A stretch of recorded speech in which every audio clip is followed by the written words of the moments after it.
สวัสดีเช้าวันใหม่ค่ะ ตอนนี้ก็มาอยู่ที่หนิวโซซันแล้วนะคะ ก็คือเป็นสถานที่จัดน่าจะเป็นวัดหรือว่าเป็นสถานที่จัดแสดงนะคะเกี่ยวกับพระพุทธศาสนา แล้วก็มีเขาเรียกว่าพระธาตุของพระพุทธเจ้าอยู่ที่นี่ด้วย แต่ข้างในเนี่ยตามที่เราดูจากวิดีโอคนอื่นแล้วก็รีวิวเนี่ยคือสวยมาก ก็เลยอยากจะตามมาดูนะคะไหนๆเราก็มาถึงเมืองนานจริงแล้ว ก็เมื่อกี้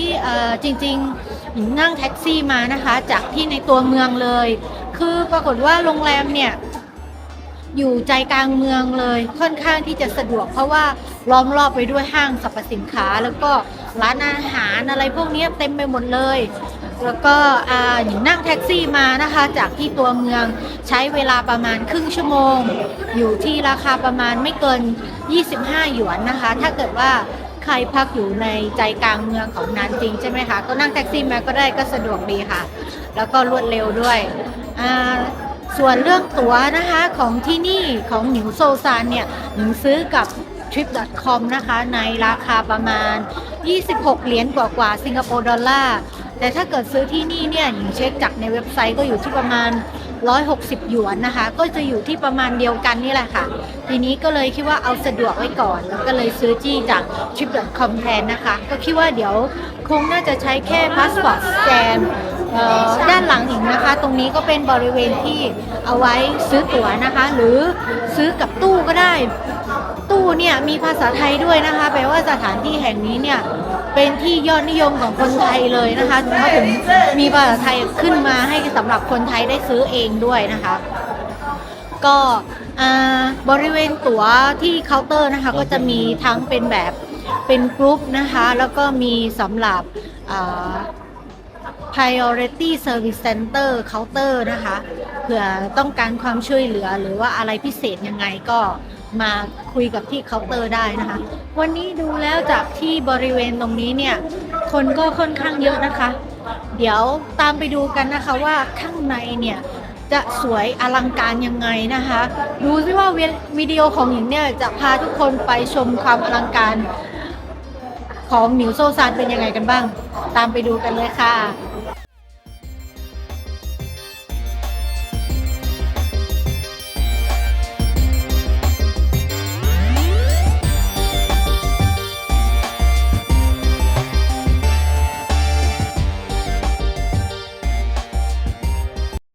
สำหรับคนที่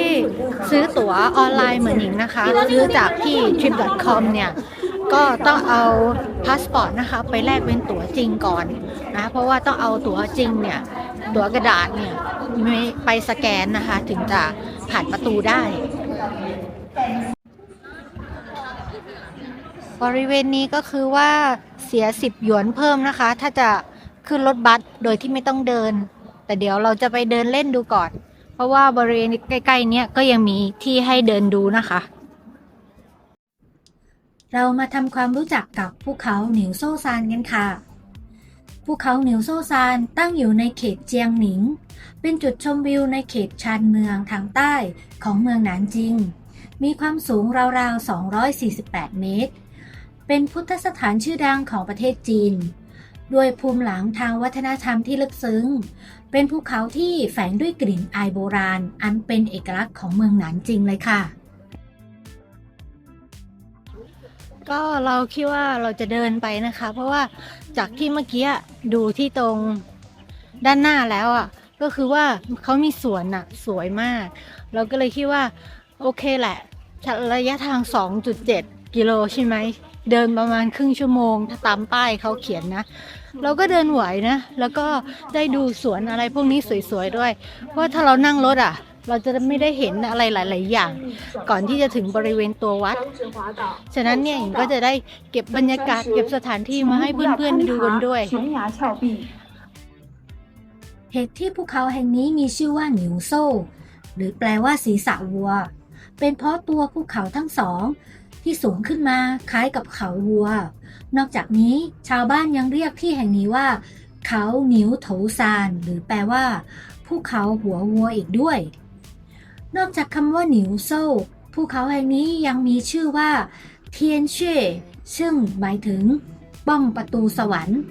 โดยที่มาของชื่อนี้ต้องกล่าวย้อนไปถึงคศ317สมัยราชวงศ์จิ้นตะวันออกจักรพรรดิจิ้นหยวนตี้ก่อตั้งราชวงศ์จิ้นขึ้นและตั้งนครเจี้ยนคังหรือปัจจุบันคือเมืองหนานจิงเป็นราชธานีในเวลาต่อมาพระองค์มีพระประสงค์อยากจะสร้างซุ้มประตูศิลาคู่นอกพระราชวังเพื่อเป็นสัญลักษณ์แห่งพระราชอำนาจแต่ทว่าอัครเสนาบดีหวังเต่าซึ่งเห็นว่าอยู่ในช่วงที่เพิ่งก่อตั้งราชวงศ์อีกทั้งยังขาดแคลนทุนทรัพย์ด้วยจึงพยายามทูลเกลี้ยกล่อมให้ล้มเลิกพระราชดำริอันนี้จากนั้นจึงได้นำเสด็จให้พระองค์ไปทอดพระเนตรสถานที่แห่งหนึ่งซึ่งก็คือภูเขาหนิวโซ่นี่เองซึ่งมีลักษณะยอดเขาทั้งสองประจันกันและกราบทูลพระองค์ว่านี่คือป้อมแห่งสวรรค์ใหญ่จึงต้องสร้างใหม่หลักพะยะค่ะจิ้นหยวนตี้เข้าพระทัยความคิดของหวังเต่าจึงยกเลิกแผนสร้างซุ้มศิลาคู่ลงในที่สุดซึ่งแม้แผนการสร้างจะถูกยกเลิกแต่ทว่าชื่อภูเขาเทียนเช่อันไพเราะนี้ก็ยังอยู่จนถึงจบจนปัจจุบันค่ะประวัติความเป็นมายาวนานของภูเขาหนิงโซ่ซานซึ่งในแต่ละยุคสมัยก็มีเรื่องราวที่แตกต่างกันไปเช่นในสมัยชุนชิวที่แห่งนี้เคยเป็นศูนย์กลางการเดินทางและการค้าของแคว้นอู่และแคว้นชูเป็นจุดยุทธศาสตร์สำคัญทางด้านการทหารและเป็นศาสนสถานที่มักจะใช้ทำพิธีกรรมต่างๆด้วยและยังมีในช่วงสามก๊กจนถึงราชวงศ์เหนือใต้ดินแดนหนานจิงได้กลายเป็นแหล่งกำเนิดวัฒนธรรมของราชวงศ์ใต้ด้วยเหตุนี้เองวัฒนธรรมด้านสถาปัตยกรรมของหนิวโซ่ซานจึงได้รับการพัฒนาอีกทั้งยังกลายเป็นศูนย์กลางของพุทธศาสนาในสมัยนั้นอีกด้วยนับตั้งแต่นั้นมาเขาหนิวโซ่ซานก็มีความเกี่ยวพันกับพุทธศาสนามาโดยตลอดกระทั่งมาจนถึงสมัย5ราชวงศ์10แคว้นซึ่งบ้านเมืองกำลังวุ่นวายวัฒนธรรมจีนก็ถดถอยลงแต่หลังจากที่จักรพรรดิหลี่เปี้ยนแห่งราชวงศ์หนานถังขึ้นครองราชย์ก็ยึดหลักความคิดลัทธิหรูประกอบกับพุทธศาสนาและหลักคิดของลัทธิเต๋าในการปกครองแผ่นดินพระองค์ได้ถอนกำลังทหารเพื่อสร้างความสงบให้กับประชาชนทำให้เขตเจียงหวยมีสภาพแวดล้อมที่มั่นคงและสงบสุขขึ้นเศรษฐกิจและวัฒนธรรมของราชวงศ์หนานถังพัฒนาอย่างเต็มที่อารยธรรมอันดีงามของจีนได้รับการอนุรักษ์ไว้และเหล่าจักรพรรดิของราชวงศ์หนานถังยังมักเสด็จมานมัสการขอพรที่หนิวโซ่ซานเป็นประจำอีกด้วยเมื่อกี้เดินมานะคะจากตอนแรกที่ใส่อยู่3ชั้นแล้วก็ตอนนี้เหลือ2ชั้นแล้วเสื้อตัวข้างในแล้วก็เสื้อขนเป็ด1ตัวต้องถอดออก1ตัวเพราะว่าเดินไปสักพักนึงเนี่ยร้อนมากก็คือจริงๆระยะทาง 2.7 กิโลเนี่ยไม่เยอะแล้วก็เดินได้เพราะว่าอากาศมันแบบไม่ร้อนแต่ว่าพอเราเดินเยอะๆเนี่ยมันก็เหงื่อออกอ่ะก็เลยต้องถอดแจ็คเก็ตออกไปตัวหนึ่งตอนนี้เราก็อยู่ใกล้จะถึงที่ตรงบริเวณจุดที่สำคัญแล้วนะคะแต่ตอนนี้คือโชคดีมากเลยว่าเขามีบันไดเลื่อนนะคะเราไม่ต้องเดินขึ้นบันไดแล้วนะคะอยากได้บันไดเลื่อนอยากได้ลิฟต์อยากได้อะไรที่แบบไม่ต้องออกแรงมากตอนนี้ขนาดช่วงเช้าเองนะใกล้จะหมดแรงแล้วเนี่ยต้องหาอะไรกินแล้ว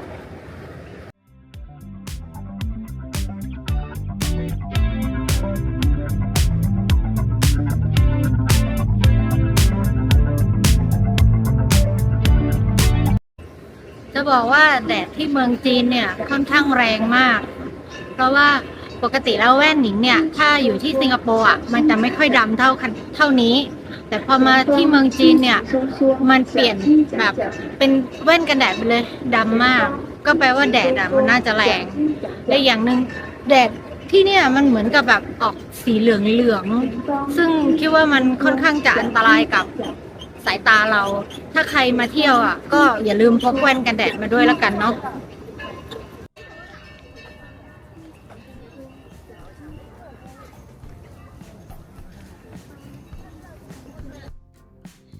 เจดีย์ที่เราเห็นตอนนี้คือเจดีย์วัดหงเจ๋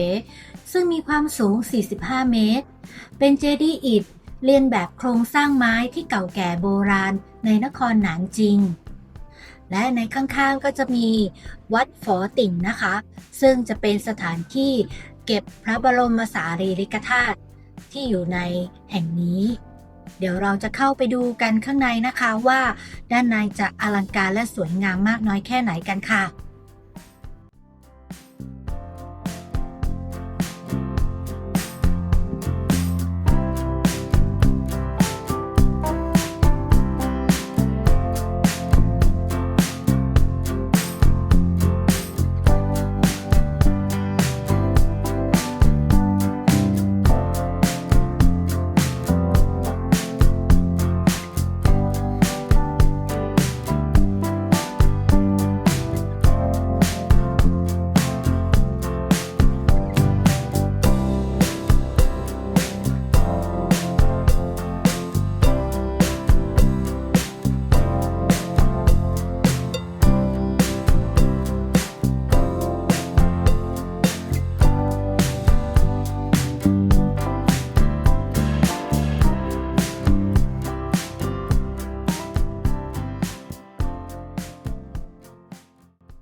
เมื่อเราเริ่มต้นก้าวเข้ามาภายในตัวอาคาร เราจะได้มองเห็นถึงความอลังการตั้งแต่เพดานจรดจนมาถึงด้านล่าง ที่มีพระศรีสักยมุนีปางสายญาติด้วยหินสีขาว ใสสะอาดสวยงามอยู่ด้านหน้า แล้วก็ลายล้อมไปด้วยพระพุทธรูปมากมายอยู่ตามบริเวณผนังในห้องโถงนี้ พระศรีสักยมุนีปางสายญาตินี้นะคะ สามารถหมุนได้ 360 องศา เคลื่อนตัวแบบช้าๆ ให้ทุกๆคนได้ชมท่านอย่างสวยงาม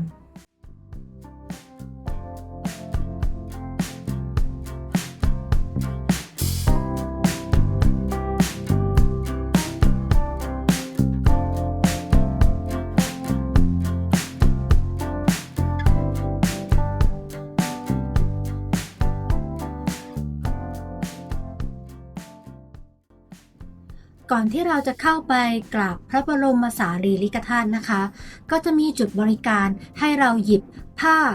หรือถุงคลุมรองเท้าของเราเนี่ยเพื่อใส่เข้าไปก่อนที่จะเข้าไปด้านในนะคะ เพื่อรักษาความสะอาดและก็ป้องกันรอยขีดข่วนภายในอาคารค่ะ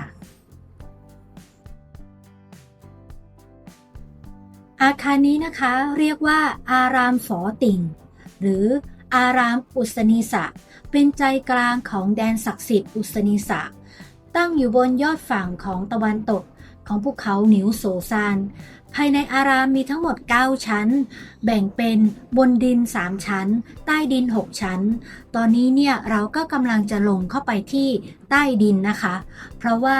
ด้านล่างเนี่ยจะเป็นที่จัดตั้งแสดงของบรมสารีริกธาตุในระหว่างนั้นเนี่ยเราก็เดินชมองค์พระพุทธรูปในปางต่างๆที่เขาได้จัดแสดงเอาไว้นะคะ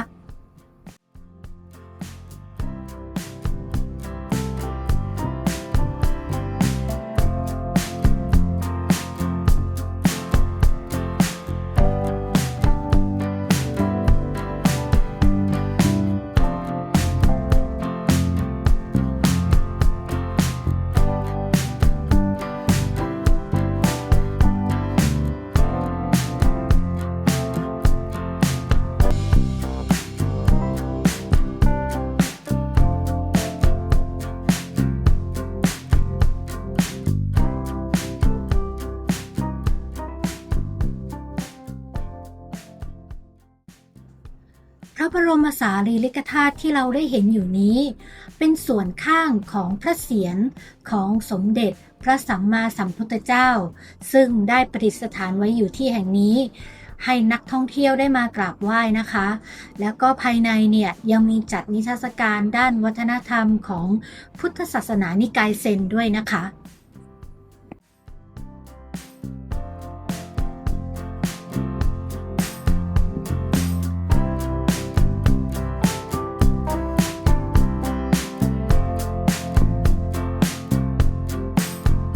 พ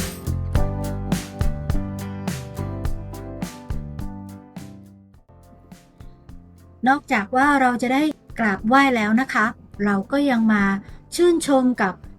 ศิลปะแล้วก็สถาปัตยกรรมในรูปแบบผสมผสานไปกับศาสนาด้วยในตัวนะคะ ซึ่งมีความวิจิตรงดงามมากๆเลยค่ะไม่ว่าจะเป็นตัวพระพุทธรูปและการแกะสลักต่างๆนะคะลายกนกลายสีสันต่างๆซึ่งดูแปลกตาผสมผสาน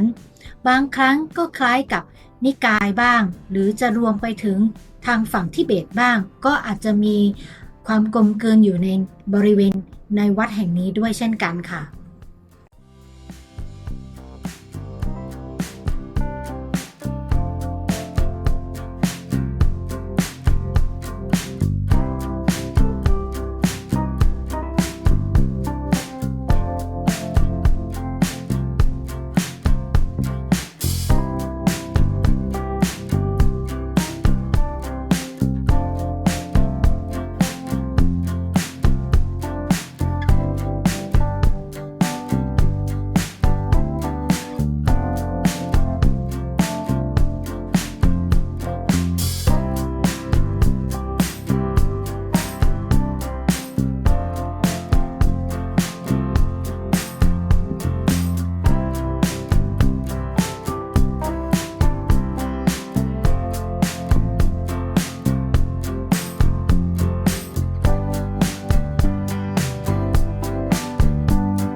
ในช่วงที่ไปเยี่ยมชมนิวโซซานนะคะภายในเนี่ยก็ยังมีการจัดนิทรรศการศิลปะจากถ้ำโม่เก่าจากเมืองจางเย่ให้ชมด้วยนับว่าโชคดีมากๆเลยนะคะที่ได้เห็นภาพศิลปะโบราณจากถ้ำโม่เก่าเพิ่มเติมจากทริปที่เคยไปเมื่อ2 ปีก่อนเพราะที่ถ้ำแห่งนี้เปิดเพียงไม่กี่ห้องให้นักท่องเที่ยวได้เข้าชมนะคะ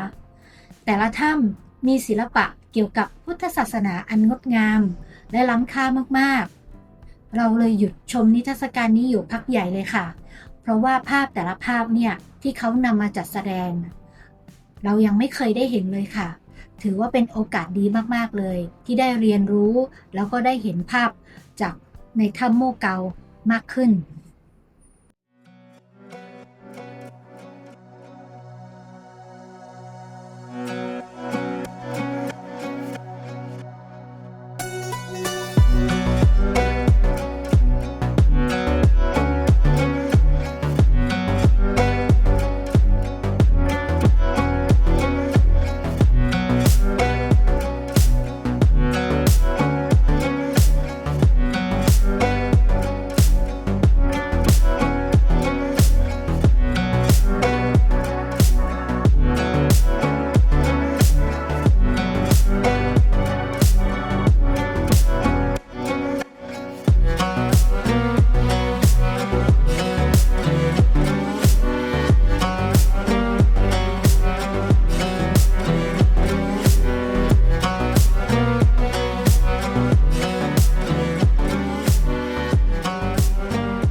การมาเยือนนิวโสซานในครั้งนี้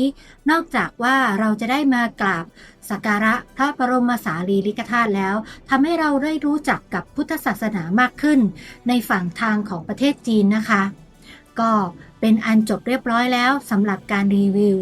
เที่ยวนิวโสซานในคลิปนี้นะคะไว้เดี๋ยวจะพาไปเที่ยวที่ไหนต่ออย่าลืมติดตามชมกด Subscribe แล้วก็กดไลค์คอมเมนต์มาให้ด้วยนะคะ